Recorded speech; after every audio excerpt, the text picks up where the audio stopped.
We need some kind of because I love this guitar. Love in big capital letters. I love this guitar.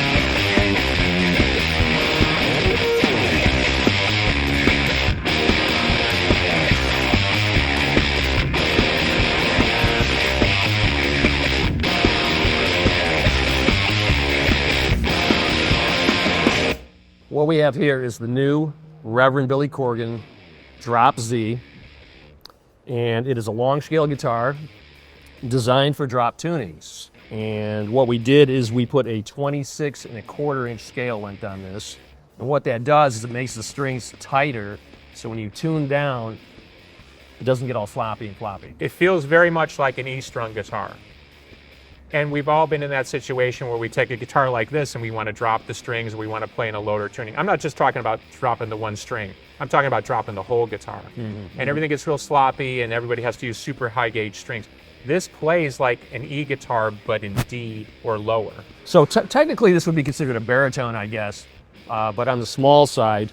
So it still feels like a regular guitar. You can still, rip leads on it. I've had many baritones through the years, and I've always rejected them because somehow it ends up feeling like I'm not playing a guitar, I'm playing something other than a guitar. And I know it's a baritone guitar, but it doesn't feel like a guitar. I have to sort of adjust something. Like a small bass, kind of. Yes, this feels like a normal guitar, and I say that kindly.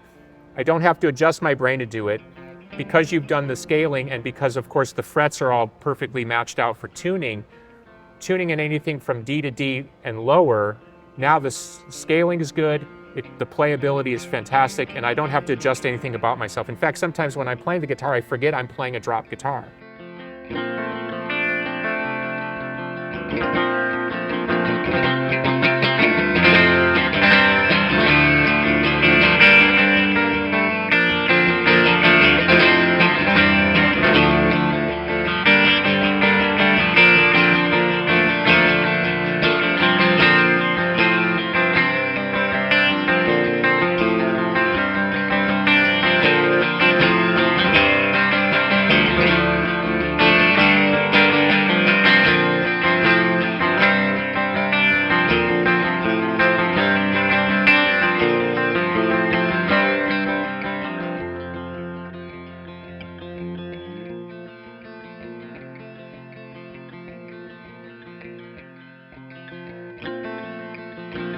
The rest of it is identical. Pickups and all the hardware and whatnot, volume, tone, bass, contour, and all that. And your signature pickups, of course. So really the only difference is the neck, and we had to move the bridge a little bit, but basically the same guitar feature-wise.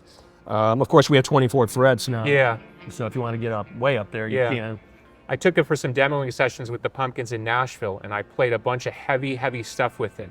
And as I sort of figure out how to adjust the amp, how to adjust the guitar with what I wanted, I got exactly what I was looking for, which was a very, very modern drop-sounding guitar that sounds contemporary, doesn't sound like a throwback thing, or doesn't sound like I'm basically trying to do my version of doom metal. And I love doom metal, so don't nobody take that a certain way.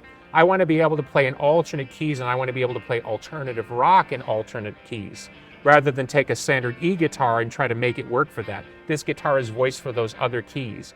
And Pumpkins have done whole records around lower tunings. And I've had to sort of work my way around those lower tunings. This guitar, I don't have to adjust anything. It's already voiced for that. It's all over the new Pumpkins record, which is a rock record. And I'm using this guitar literally every day in the studio, and it just delivers again and again, particularly the clarity down in the lower strings. I almost want to reach over here because it's that guitar. You can hear everything super clear, and that's critical for me at this point. I think it's really a breakthrough in that kind of guitar. It holds up, it's passed every test.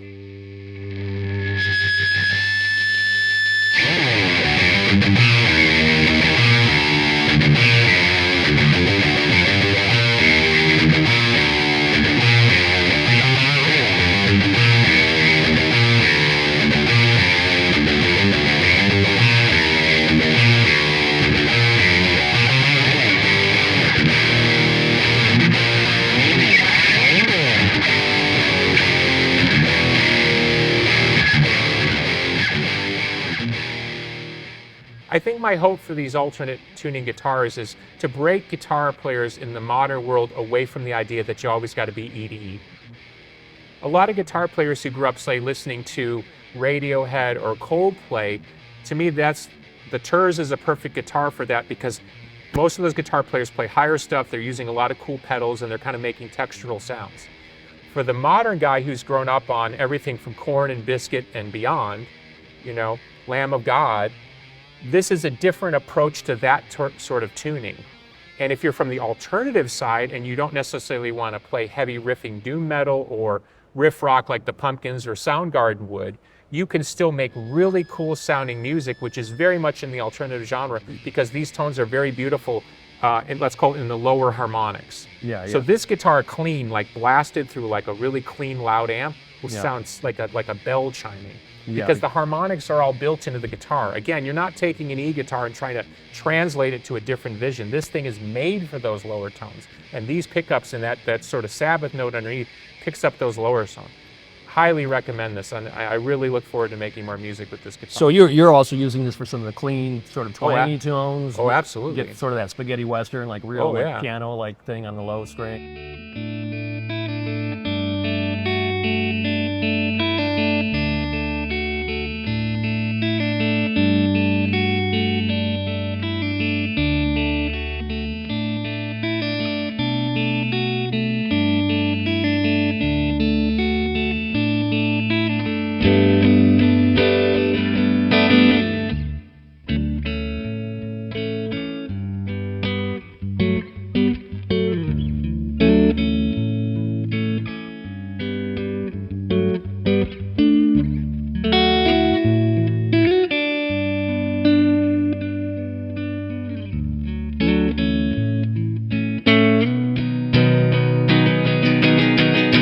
We're in a different world now where guitar players have a panoply of choices to make. What I look at from a musician point of view, a recording point of view, a guitar player point of view is, can this guitar give me everything that I want this guitar to give me? It's not always about versatility. It's like, can this instrument inform me in a way to play differently? This guitar, E to E, makes me play my old way because I can play my old way in a modern style. This guitar makes me play in a way that I would have played back in the 80s when guys first started dropping things, whether it was Mick Mars or the guys from Sabotage, but again, I can make it modern. So these things translate for me into the modern world, and I don't feel like somehow I'm playing something from the past. These are modern weapons to make modern music, and that's the key for me in my relationship with Reverend, is I want to make guitar players that not only that I want to play both in the studio and on stage, I want other young guitar players in particular to pick these guitars up and find their music, and it's not sort of limited in what I want.